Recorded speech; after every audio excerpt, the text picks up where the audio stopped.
గత బీఆర్ఎస్ సర్కార్ 1,00,000 కోట్లతో కట్టిన కాళేశ్వరం ప్రాజెక్టు కాస్త కూలేశ్వరంగా మారిందని విమర్శించారు భువనగిరి ఎమ్మెల్యే కుంభం అనిల్ కుమార్. నియోజకవర్గాల అభివృద్ధి నిధులను కాళేశ్వరం ప్రాజెక్టుకు మళ్లించిందని ఆరోపించారు. 10 ఏళ్ల పాలనలో భువనగిరికి రాని నిధులు ఏడాదిన్నరలోనే మంజూరు అయ్యాయన్నారు. యాదాద్రి భువనగిరి జిల్లా భూదాన్ పోచంపల్లి మున్సిపాలిటీ మండలంలో 17 కోట్ల హెచ్ఎండిఏ నిధులతో పలు అభివృద్ధి కార్యక్రమాలకు శంకుస్థాపన చేశారు ఎమ్మెల్యే కుంభం అనిల్.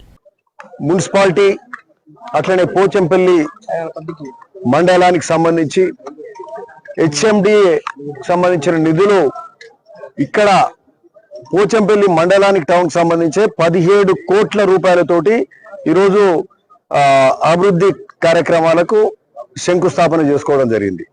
పోచంపల్లి టౌన్ లా 7.9 crores 7.9, అట్లనే మండలంలో 9.1 కోట్ల రూపాయలతోటి ఈరోజు అభివృద్ధి పనులను శంకుస్థాపన ఈరోజు ఇక్కడ చేసుకోవడం జరిగింది.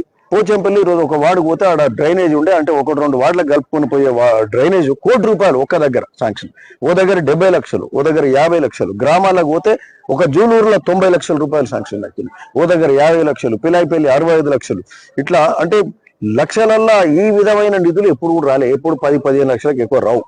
సో ఆ విధమైన నిధులు వచ్చినాయంటే నిజంగా చాలా అభివృద్ధి కార్యక్రమాలు జరుగుతాయి. ఒక్కటి విషయం మేము చెప్పాల్సింది ఏంటంటే, అంతకుముందు ముఖ్యమంత్రి, ఆనాటి ముఖ్యమంత్రి కేసీఆర్, ఇక్కడ ప్రజాపాలకులు కానీ వాళ్ళు చేసిందల్లా అంటే నిధులు అడ్మినిస్ట్రేషన్ కూడా కేంద్రీకృతమైంది, వాళ్ళ కుటుంబ పాలన నడిచింది. వికేంద్రీకరణ ఉండాలి, నిధుల వికేంద్రీకరణ కూడా ఉండాలి. ఒక్క దగ్గర నిధులు తీసుకుపోయి ఆ కాళేశ్వరంలో కుమ్మరిచ్చారు, 1,00,000 కోట్లు పెట్టారు.